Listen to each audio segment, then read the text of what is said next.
Everyone, welcome back to my channel. आज हम जो चैप्टर हमने पढ़ा था इलेक्ट्रिसिटी, उसका हम क्विक रिवीजन करने जा रहे हैं। सबसे पहले इसके अंदर है इलेक्ट्रिसिटी। इलेक्ट्रिसिटी क्या था? It is defined as the rate of flow of charge in conductor. It is controllable and convenient form of energy. It is being used to every sector of modern society. हम सीधा सीधा बोल सकते हैं electricity में हम किसके बारे में पढ़ने वाले हैं? पूरे इलेक्ट्रिक डिवाइसेस, इलेक्ट्रिसिटी, या फिर हम चार्ज बोल सकते हैं, करंट बोल सकते हैं, जो भी चीजें इलेक्ट्रिक चार्ज से चलने वाली उन सब के बारे में डिस्कस करने वाले हम इलेक्ट्रिसिटी में। इसके बाद में है इलेक्ट्रिक चार्ज। चार्ज कितने टाइप का है? 2 टाइप का। कौन कौन सा? पॉजिटिव और नेगेटिव। ठीक है। पॉजिटिव चार्ज क्या है? A charge carried out by proton is positive. A body get positively charged, it lose electron. मतलब बॉडी पॉजिटिव चार्ज होती रहेगी, उसमें से इलेक्ट्रॉन निकलते रहेंगे, मतलब लॉस होता रहेगा इलेक्ट्रॉन्स का, उसको बोल रहे हैं हम पॉजिटिव चार्ज। और जिसमें पॉजिटिव चार्ज का लॉस हो, यानी जिसको हम इलेक्ट्रॉन देते जाए, तो उसमें एक्सेस अमाउंट में क्या मिलेंगे? इलेक्ट्रॉन्स मिलेंगे। तो मतलब गेन होगा इसके अंदर इलेक्ट्रॉन का, और पॉजिटिव चार्ज में लॉस होगा किसका? इलेक्ट्रॉन का। ठीक है। एग्जाम्पल बोल सकते हैं हम, when a glass rod is rub with silk cloth, it loss electron, became positive charge, and silk on other hand given as equal number of electrons became negative charge. हम ऐसे बोल सकते हैं, दोनों हाथों को जब हम रब करते हैं तो हमारे हाथ क्या हो जाते हैं? वार्म हो जाते हैं, है ना। तो उसमें क्या हो रहा है? ट्रांसफर ऑफ इलेक्ट्रॉन्स बोल सकते हैं हम। ठीक है। ट्रांसफर ऑफ इलेक्ट्रॉन्स की वजह से क्या हो रहे हैं? ये वार्म हो रहे हैं। और ट्रांसफर ऑफ इलेक्ट्रॉन्स, जिसमें इलेक्ट्रॉन्स जा रहे हैं उसमें गेन हो रहे हैं इलेक्ट्रॉन, और जिससे इलेक्ट्रॉन मतलब निकल रहे हैं वो क्या है? उसमें लॉस हो रहे हैं। ठीक है। जिससे इलेक्ट्रॉन का लॉस हो रहा है तो उसको बोलेंगे हम पॉजिटिव चार्ज, और जिसमें गेन हो रहे हैं तो उसमें क्या बोलेंगे? हम उसको नेगेटिव चार्ज बोलेंगे। ऐसा यूनिट चार्ज की क्या हो जाएगी? Coulomb. It is equivalent to charge contain by nearly 6 × 10⁻18 electron. ये आपको बताया था ना कि क्वांटाइजेशन ऑफ चार्ज का एक फॉर्मूला बताया था मैंने। Q इज इक्वल टू कितना होता है? Ne होता है। ठीक है। Q क्या है वहां पे? चार्ज। N क्या है? इंटीजर। और E क्या है? यहाँ पे इलेक्ट्रॉन है। ठीक है। अब मैं आपको ऐसे बोल दूं कि इंटीजर में प्लस वाली सारी वैल्यूज आएंगी और माइनस वाली सारी वैल्यूज आ जाएंगी, और साथ में क्या आ जाएगा? उसमें 0 आ जाएगा। तो क्या अभी ऐसे बोल सकते हैं आपको कि जैसे मान लिया हम अपने हाथों को रब कर रहे हैं और आधा इलेक्ट्रॉन तो इसमें चला गया और आधा इलेक्ट्रॉन इसमें, क्या ऐसा हो सकता है? ऐसा हो सकता है क्या? नहीं हो सकता। मतलब सिर्फ इंटीजर वाली वैल्यू, प्लस वाली वैल्यू और माइनस वाली वैल्यू, कंप्लीट वैल्यू। इसके बाद में 6 × 10⁻18, मतलब फॉर्मूला हमने पढ़ा था, Q इज इक्वल टू कितना आया था? Ne था। Q is equal to Ne। Q charge, N integer, और E क्या है यहाँ पे? इलेक्ट्रॉन। और इलेक्ट्रॉन पे कितनी वैल्यू होती है इक्विवेलेंट चार्ज की? 1.6 × 10⁻−19 कूलम। क्लियर है। नेक्स्ट है properties of charge. Properties of charge में क्या आ जाएगा? अनलाइक चार्ज है ना, जैसे प्लस माइनस और माइनस प्लस एक दूसरे को क्या करेंगे? ऑलवेज अट्रैक्ट करेंगे। ठीक है। लाइक चार्जेज मतलब प्लस प्लस एक दूसरे को क्या करेंगे? रिपेल करेंगे। माइनस माइनस भी एक दूसरे को क्या करेंगे? रिपेल करेंगे। दूसरा बोल रखा है इसमें कंजर्व रहेगा। कंजर्व रहने का मतलब है ना तो हम क्रिएट कर सकते हैं चार्ज को, ना डिस्ट्रॉय कर सकते हैं। फिर कर क्या सकते हैं? एक बॉडी से दूसरी बॉडी में हम क्या कर सकते हैं? उसको ट्रांसफर कर सकते हैं। ठीक है। जैसे मान लिया कि हम अपने हाथों को ऐसे रब कर रहे हैं, वार्म हो रहे हैं। ठीक है। अब इस चार्ज को कैसे ट्रांसफर कर सकते हैं? जैसे कोई बच्चा है, वो डिसिप्लिन में नहीं बैठा है, ठीक है, तो हम उसको समझा रहे हैं, नहीं मान रहा है, फिर हम उसको खींच के एक थप्पड़ लगाते हैं, तो उसकी गाल थोड़ी देर के लिए कैसी रहती है? गर्म सा फील होता है ना। तो मतलब हमने चार्ज का क्या कर दिया? उसमें ट्रांसफर कर दिया। आगे है electric charge is additive nature, total charge of algebraic sum of the individual charges. मतलब एक बॉक्स है हमारे पास में, उसमें नंबर ऑफ चार्जेस है। नंबर ऑफ चार्जेस का मतलब हमने बोल दिया कि 10 चार्जेस उसके अंदर, तो हम टोटल वैल्यू कैसे काउंट करेंगे? उन 10 के चार्ज के क्या कर दे? हम टोटल वैल्यू कैसे कैलकुलेट करेंगे? वहां पे 10 चार्जेस को क्या कर देंगे? हम सम कर देंगे उनका, मतलब एडिटिव नेचर का है। ठीक है। अलजेब्रिक सम होगा। फिर next electric charge is quantized. Quantize का फॉर्मूला आ गया ना, ये Q is equal to Ne। अभी थोड़ी देर पहले डिस्कस किया हमने। इलेक्ट्रॉन पे चार्ज की वैल्यू ये वाली वैल्यू है, ये इलेक्ट्रॉन के लिए है। नेक्स्ट यही सेम वैल्यू किस में आ जाएगी? प्रोटॉन के लिए आ जाएगी। बस यही वैल्यू किस में आ जाएगी? आपकी प्लस में आ जाएगी। नेक्स्ट है electric current. Rate of flow of charge, यहां से आपका मेन चैप्टर स्टार्ट होता है। Rate of flow of charge या फिर फ्लो ऑफ इलेक्ट्रॉन बोल सकते हैं हम। इसको क्या बोल रहे हैं? इलेक्ट्रिक करंट बोलेंगे। फॉर्मूला क्या आ जाएगा इसका? चार्ज पर यूनिट टाइम, मतलब I इज इक्वल टू कितना आ जाएगा? चार्ज Q अपॉन में टाइम, टाइम को T से रिप्रेजेंट करेंगे। इस करंट की SI यूनिट क्या आ जाएगी? एम्पियर। ठीक है। कौन सी क्वांटिटी है ये? Scalar quantity. स्केलर क्वांटिटी याद है ना? Which have only magnitude but no direction. Vector quantity क्या थी? Which have magnitude as well as direction. अब 1 एम्पियर को डिफाइन करते हैं। 1 एम्पियर क्या हो जाएगा? 1 coulomb charge flow in 1 second. 1 coulomb charge कितने टाइम में फ्लो कर रहा है? 1 सेकंड में फ्लो कर रहा है, तो उसको क्या बोलेंगे हम? 1 एम्पियर बोलेंगे। ये फॉर्मूले में लिख दिया हमने। अब मिली एम्पियर की बात करें, मिली में ये जो स्मॉल वाला एम दिखाई दे रहा है ना, इसको जब हटाते हैं तो वैल्यू कितनी आएगी आपकी? 10⁻³ एम्पियर। माइक्रो का मतलब होता है 10⁻⁻6। किलो का मतलब क्या होता है? 10⁻+3। और मेगा का मतलब क्या होता है? 10⁻+6। इस मिली का अपोजिट किलो और माइक्रो का अपोजिट मेगा, ठीक है, जो हम आगे डिस्कस करेंगे। Direction of current, direction of current क्या आ जाएगा? करंट कैसे फ्लो करता है? पॉजिटिव टर्मिनल से किस ओर जाता है? नेगेटिव टर्मिनल में एंटर करेगा। मतलब इलेक्ट्रॉन क्या करते हैं? नेगेटिव से किस ओर आएंगे? पॉजिटिव की ओर। मतलब इलेक्ट्रॉन की अपोजिट डायरेक्शन है वो किसकी है? करंट की डायरेक्शन है। करंट को मेजर करने के लिए एक डिवाइस लगाते हैं, जैसे यहाँ पे आपको दिख रहा होगा ये डिवाइस ए जो दिख रहा है यहाँ पे, इसको क्या बोलते हैं हम? एमीटर बोलते हैं। ये ऑलवेज किस में कनेक्ट होता है? सर्किट के अंदर किस में कनेक्ट रहेगा? ये सीरीज में कनेक्ट करते हैं। क्यों करते हैं हम सीरीज में? क्योंकि सीरीज में हमारे पास में करंट की वैल्यू क्या होती है? ज्यादा से ज्यादा, ठीक है। और इस एमीटर का रेजिस्टेंस क्या होता है? ना के बराबर होता है, ठीक है, ना के बराबर रहेगा। आपको पता है ना रेजिस्टेंस, रेजिस्टेंस करंट को क्या करता है? रोकने का काम करता है, which is oppose the electric current. अगर रेजिस्टेंस ही वहां पे कम है तो ज्यादा से ज्यादा क्या फ्लो करेगा? वहां पे करंट फ्लो करेगा, ठीक है।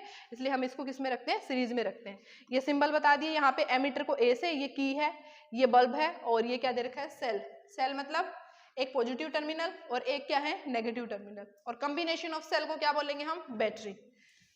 Flow of charge inside a wire, wire के अंदर कैसे फ्लो करते हैं charge? Inside a solid atom are packed very closely to each other but different are able to travel through the solid crystal as where vacuum. When a steady current flow in conductor, the electron is in move in the certain average drift speed. drift speed का मतलब क्या है? Lower potential से उसको किस ओर लेके जाना? Higher potential की ओर। मतलब इलेक्ट्रॉन को लोअर पोटेंशियल से कहाँ लेके जा रहे हैं हम? हाइयर पोटेंशियल तक लेके जा रहे हैं। उसको क्या बोल रहे हैं हम? ड्रिफ्ट वेलोसिटी या ड्रिफ्ट स्पीड बोलेंगे। The constant speed of electron inside the conductor with which move under the effect of external electric supply, the order of 10⁻⁴ metre पर सेकेंड। मतलब ये स्पीड बता रखी है, इतने से फ्लो करवाएंगे। Thus flow of charge electron produce current in a wire. ये इतना इंपॉर्टेंट नहीं है, ये न्यूमेरिकल है, सीधा ही दे रखा है आपको। करंट के फॉर्मूले पे है I = ये वैल्यू दे रखी है, ये तो कैलकुलेट कर सकते हो, आपने नोटबुक में भी बता रखा होगा। नेक्स्ट है इलेक्ट्रिक पोटेंशियल। इलेक्ट्रिक पोटेंशियल क्या होता है? कोई भी चार्ज है उसको मूव करवाने के लिए कुछ ना कुछ वर्क करना पड़ेगा हमें, ठीक है, उसको क्या बोल रहे हैं? इलेक्ट्रिक पोटेंशियल बोल रहे हैं। It is defined as the work done to move a positive charge from infinity to a point. मतलब किसी इन्फिनिटी पॉइंट से किसी पर्टिकुलर पॉइंट पर चार्ज को मूव करवाने के लिए जो वर्क किया जा रहा है उसको क्या बोल रहे हैं हम? पोटेंशियल बोलेंगे, ठीक है। ये इलेक्ट्रिक पोटेंशियल डिफरेंस मतलब एक पर्टिकुलर पॉइंट से किसी दूसरे पॉइंट तक चार्ज को मूव करवाने के लिए वर्क डन कर रहे हैं, उसी को क्या बोलेंगे हम? Potential difference. ये फॉर्मूला हो जाएगा V = कितना आ जाएगा? W/Q। एसआई यूनिट की बात करें तो इसकी एसआई यूनिट क्या है? वोल्ट। और पोटेंशियल को मेजर करने के लिए जो डिवाइस यूज करते हैं उसको क्या बोलते हैं? वोल्ट मीटर बोलते हैं। और वोल्ट मीटर को हमेशा किस में कनेक्ट करेंगे हम? पैरेलल में कनेक्ट करेंगे, क्योंकि पैरेलल में क्या होता है? रेजिस्टेंस ज्यादा से ज्यादा रहेगा, ठीक है। 1 वोल्ट को कैसे डिफाइन करेंगे हम? 1 कूलम्ब चार्ज को मूव करवाने के लिए कितना वर्क डन किया जा रहा है? 1 जूल वर्क किया जा रहा है, उसको क्या बोलेंगे हम? 1 वोल्ट बोलेंगे। नेक्स्ट है फिर इलेक्ट्रिक सर्किट। जो करंट हमारा अगर किसी क्लोज सर्किट में और कॉन्टिन्यूअस पाथ है उसका, तो उसको क्या बोलेंगे हम? Electric circuit. यानी एक close and continuous path of electric current is called electric circuit. इसके कुछ पॉइंट दे रखे हैं, पहला ओपन और क्लोज, 2 टाइप से बता दिए। ओपन का मतलब है की ओपन रहेगी तो करंट उसमें फ्लो नहीं करेगा। क्लोज का मतलब क्या है? की क्या रहेगी? क्लोज, तो करंट उसमें क्या कर रहा है? फ्लो कर रहा है, ठीक है। ये कुछ सिंबल्स बता दिया। इलेक्ट्रिक सेल क्या रहेगा? जिसमें एक पॉजिटिव टर्मिनल हो और एक ही क्या हो? नेगेटिव टर्मिनल, उसको क्या बोलेंगे? Electric cell. बैटरी क्या हो जाएगी? Combination of cell is called battery. की ओपन का मतलब है अगर सीधा बिल्कुल ये ऐसे दे रखा है तो ये क्या है? की ओपन है आपकी। अगर डॉट लगा दिया बीच में तो ये क्या है? कि आपकी क्या है? क्लोज है।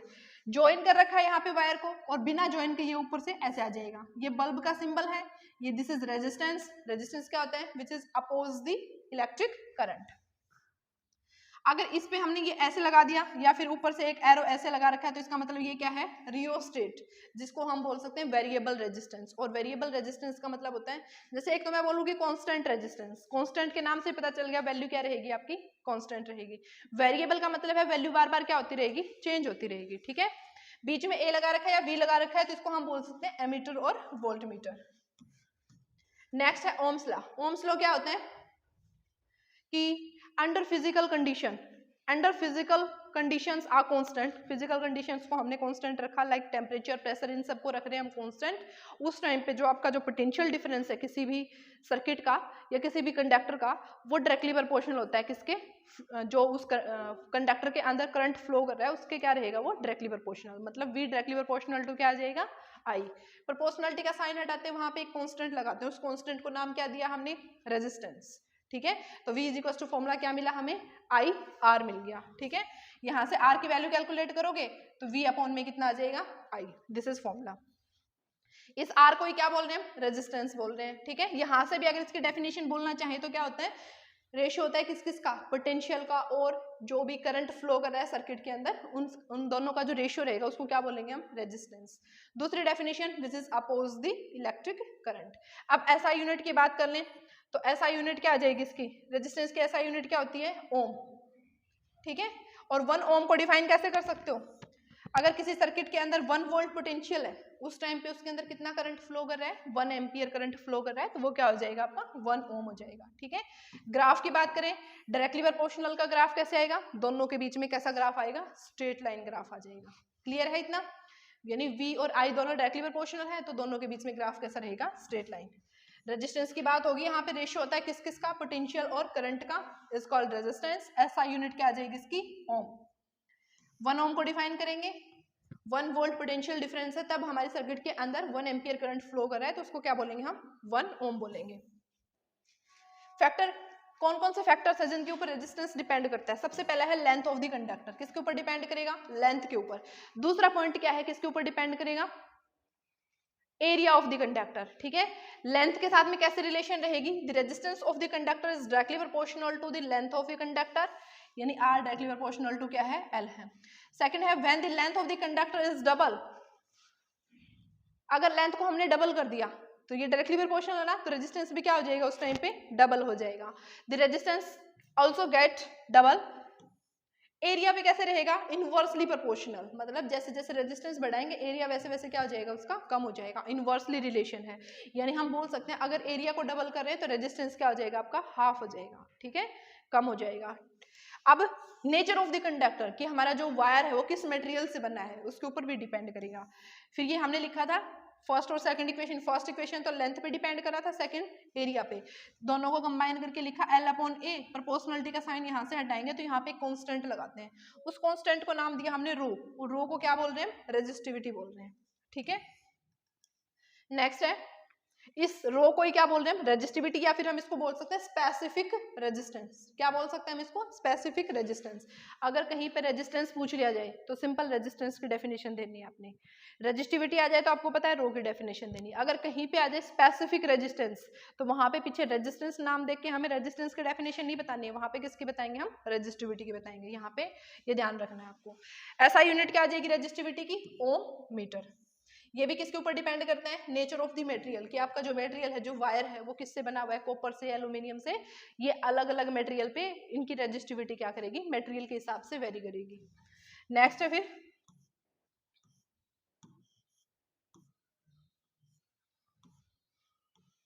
Resistance of, combination of resistance है, ठीक है।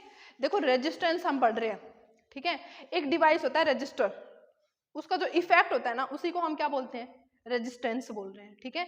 अब इनको हम सीरीज में और पैरेलल में पढ़ेंगे। सीरीज का मतलब क्या होता है, एंड टू एंड एक ही वायर पे कनेक्ट है तो वो क्या बोलेंगे, हम उसको सीरीज में बोलेंगे, ठीक है। अगर मैं इसका डायग्राम दिखाऊं तो आपको ये वाला डायग्राम रहेगा इसका, कि R1 R2 और R3 क्या है, एक ही वायर के ऊपर कनेक्ट है, और ये किस में है, ये सीरीज कॉम्बिनेशन में है। ये हमने यहाँ पे बैटरी लगा दी, यहाँ पे क्या लगा रखा है, एमीटर, जो कि किसको मेजर करेगा, करंट को मेजर करेगा, कि ये की ओपन है या क्लोज है, क्लोज्ड है, ठीक है। करंट कैसे फ्लो कर रहा है, पॉजिटिव टू नेगेटिव। अब 3 रेजिस्टेंस लगा रखे हमने, R1 R2 और R3, ठीक है। अब पोटेंशियल, अच्छा एक बात याद रखनी है, सीरीज में क्या होता है, करंट क्या होता है, सेम, पोटेंशियल क्या होता है, डिफरेंट। सीरीज में करंट सेम होता है और पोटेंशियल क्या होता है, डिफरेंट। अब फर्स्ट रेजिस्टेंस के लिए अगर हम पोटेंशियल की बात करें तो रेजिस्टेंस के लिए पोटेंशियल कितना आएगा इसका, R1 के लिए कितना आ जाएगा, V1 पोटेंशियल आ जाएगा, R2 के लिए कितना आ गया, V2, और R3 के लिए कितना आ जाएगा, V3। तो टोटल पोटेंशियल कैलकुलेट करोगे क्या आ जाएगा, V is equal to V1 plus V2 plus V3, ठीक है, V1 plus V2 plus V3। अगर V की वैल्यू क्या है according to Ohm's law, V की वैल्यू कितनी थी, IR, तो फर्स्ट के लिए कितना हो जाएगा, करंट तो सबके लिए सेम है ना, तो फर्स्ट के लिए IR1, सेकंड के लिए IR2 और थर्ड के लिए कितना हो जाएगा, IR3 हो जाएगा, ठीक है। इन सब की वैल्यू जब हम कैलकुलेट करते हैं तो हमारे पास में फॉर्मूला आता है कितना, RS है यहाँ पे, S का मतलब क्या है, सीरीज में कर रहे हैं हम, सीरीज कॉम्बिनेशन में, R1 प्लस R2 प्लस कितना आ जाएगा, R3। अगर आपको कहीं पे रेजिस्टेंस सीरीज में दिखाई देते हैं और आपसे पूछ लिया जाता है कि इक्विवेलेंट रेजिस्टेंस की वैल्यू फाइंड आउट करो, तो फॉर्मूला कौन सा लगाना है, ये वाला, R1 plus R2 plus R3। Next आता है फिर, अच्छा डिसएडवांटेज दे रखे हैं। डिसएडवांटेज क्या है, सीरीज कॉम्बिनेशन में हम क्यों नहीं यूज करते, डोमेस्टिक जो वायर्स हैं या जो डोमेस्टिक सर्किट्स हैं वो सीरीज में क्यों यूज नहीं करते, क्योंकि अगर हमने सारा का सारा कनेक्शन ही सीरीज में कर दिया तो हम कुछ भी इंडिपेंडेंटली यूज नहीं कर पाएंगे। जैसे हमने एक बटन ऑन किया उससे सब कुछ क्या हो जाएगा, फिर ऑन हो जाएगा, इंडिपेंडेंटली यूज नहीं कर पाते, ठीक है। और कंपोनेंट अगर फेल हो गए हमारे, वर्क करने में फेल होने का मतलब क्या है कि अगर कंपोनेंट हमारा एक स्टार्टिंग का ही खराब हो गया ना तो उसको करंट नहीं मिलेगा, मतलब वो चल ही नहीं रहा, तो उससे आगे वाले तो वेट ही करेंगे, फिर उनको उनके पास में करंट जाएगा ही नहीं, मतलब हम सीरीज में इंडिपेंडेंटली यूज नहीं कर पाएंगे। आगे है रजिस्टर्स इन पैरेलल। पैरेलल का मतलब क्या है, अलग अलग वायर पे कनेक्ट है, ठीक है। और पैरेलल में क्या बताया आपको, पोटेंशियल क्या रहेगा, सेम, और पोटेंशियल सेम रहेगा तो करंट क्या हो जाएगा यहाँ पे, डिफरेंट। करंट डिफरेंट कैसे होता है, देखो यहाँ से करंट चलना स्टार्ट करेगा, इस पॉइंट पे पहुंच गया, जब करंट इस पॉइंट पे पहुंचता है तो आगे कितने पाथ बन रहे हैं, 3 पाथ बन रहे हैं। क्या ऐसा पॉसिबल है, क्या तुम एक ही टाइम में 3 पाथ पे जा सकते हो, नहीं जा सकते ना, मतलब ऐसे पॉसिबल है ही नहीं। यहाँ पे यहाँ तक हमारे पास में आई करंट था, तो इस सर्किट के अंदर I1 कंसिडर कर रहे हैं, सेकंड में कितना कर रहे हैं I2, एंड थर्ड में कितना कर रहे हैं I3, और पोटेंशियल है वो क्या रहेगा, सबका सेम रहेगा, ठीक है। अब की बात डिफरेंट क्या है, करंट, जो वैल्यू डिफरेंट है वही हमें टोटल करनी है। जैसे हमने पिछले में V1 V2 V3 निकाला था, इसमें क्या निकालेंगे अब की बार, I1 I2 और I3। यहाँ पे देखते हैं अब I1 की वैल्यू कितनी है, V अपॉन R1, I2 की value V upon R2, and I3 की वैल्यू कितनी है, V अपॉन R3 है। अब टोटल करेंगे हम इनका, टोटल करेंगे तो I इज इक्वल टू कितना आ जाएगा, I1 plus I2 plus I3। जो फॉर्मूला आता है हमारे पास में लास्ट में कैलकुलेशन के बाद में 1 अपॉन RP, 1 अपॉन RP का मतलब क्या है, resistance in parallel, is equal to 1 upon R1 plus 1 upon R2 plus 1 upon R3। अब देखो जब हम कैलकुलेट करते हैं इनको तो एलसीएम लेते हैं और इसको कुछ वैल्यू आती है हमारे पास में, वो वैल्यू किसकी आती है, 1 अपॉन RP की वैल्यू आती है। तो RP की वैल्यू निकालने के लिए हमें इसको कहाँ ले जाना पड़ेगा, ऊपर, तो इधर जो राइट में जो आंसर आएगा आपका उसको भी क्या करना पड़ेगा, हमें इंटरचेंज करना पड़ेगा, ठीक है। और लास्ट में फिर क्या लगाएंगे हम इसमें, SI यूनिट, और SI यूनिट क्या है, रेजिस्टेंस की ओम। नेक्स्ट है फिर इसमें heating effect of electric current. Heating effect क्या कहता है कि अगर किसी सर्किट को हम ज़्यादा लंबे टाइम तक अगर ऑन करके रखें तो उसमें क्या हो जाता है, हीट आना स्टार्ट हो जाती है। जैसे हम मोबाइल का लगातार यूज़ करते जा रहे हैं तो उसमें भी क्या हो जाती है, हीट हो जाती है। चार्जिंग के साथ में भी मोबाइल को यूज़ कर रहे हैं तो भी क्या हो रही है, उसमें हीट हो रही है। फैन है उसको हम लगातार ऑन करके रख रहे हैं तो उसमें भी क्या आ रही है, हीट आ रही है। बल्ब को भी लगातार ऑन करके रखोगे तो उसमें भी क्या आती है, हीट आती है। मतलब कहने का मतलब है जिस भी डिवाइस में इलेक्ट्रिक करंट जाएगा उसमें क्या होता है कि इफेक्ट, हीटिंग इफेक्ट आता है। वो हीटिंग इफेक्ट कैसे रहेगा, इसका फॉर्मूला ही बता देती हूँ मैं डायरेक्ट आपको, H है, H डायरेक्टली प्रोपोर्शनल होता है करंट के, जितना ज्यादा करंट रहेगा हीट भी उतनी ज्यादा रहेगी, ठीक है। जितना ज्यादा उसका रेजिस्टेंस बढ़ाओगे हीट भी क्या रहेगी, उसकी ज्यादा ही रहेगी। और जितने लंबे टाइम तक अगर डिवाइस को यूज करेंगे तो भी हीट क्या रहेगी, ज्यादा। हम बोल सकते हैं H डायरेक्टली प्रोपोर्शनल टू क्या आ जाएगा, I स्क्वायर, और directly proportional to R, and directly proportional to क्या आ जाएगा, टाइम। तीनों को कंबाइन करके लिखा तो हमारे पास में एक फॉर्मूला आता है H is equal to I square RT, और इसी को क्या बोलते हैं, जूल्स लॉ ऑफ हीटिंग बोलते हैं। अगर हम इसको लिखना चाहें अलग से तो जैसे मान लिया कि हम बोल रहे हैं कि हम किसी सर्किट पे काम कर रहे हैं, वर्क करवा रहे हैं उस सर्किट से, तो W डायरेक्टली प्रोपोर्शनल टू क्या है, यानी वर्क डायरेक्टली प्रोपोर्शनल टू हो जाएगा करंट के। यहाँ पे वर्क डायरेक्टली प्रोपोर्शनल टू क्या है, R, and directly proportional to क्या हो जाएगा, टाइम। तीनों को कंबाइन करके लिखा तो फॉर्मूला क्या बनेगा हमारे पास में, W डायरेक्टली प्रोपोर्शनल टू क्या आ जाएगा, I स्क्वायर RT, और प्रोपोर्शनलिटी का साइन हटा के हम कुछ भी कांस्टेंट बोल सकते हैं, वैल्यू तो कांस्टेंट ही रहेगी, लेकिन W is equals to formula कितना आया I²RT।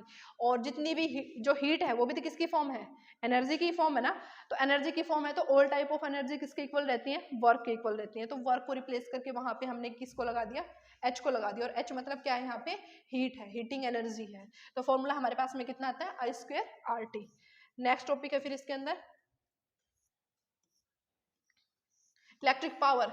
इलेक्ट्रिक पावर क्या होती है, the rate at which energy is dissipated in consuming और एन इलेक्ट्रिक सर्किट। मतलब हम सिंपल बोल सकते हैं capacity of doing work, sorry rate of doing work. Capacity of doing work क्या होती है, एनर्जी होती है, और रेट ऑफ डूइंग वर्क उसको क्या बोलेंगे, हम पावर बोलेंगे। मतलब हमारे पास जो गिवन टाइम है उसमें हम कितना वर्क कंप्लीट कर पाते हैं उसको क्या बोल रहे हैं, हम पावर बोलेंगे। ठीक है, फॉर्मूला हम P इज इक्वल टू कितना लिखेंगे, W/T। अगर ये कहीं कहीं पे ये वाला फॉर्मूला आपको ऐसे भी मिल जाएगा, ये वाला फॉर्मूला आपको ऐसे मिल जाएगा P is equals to E/T।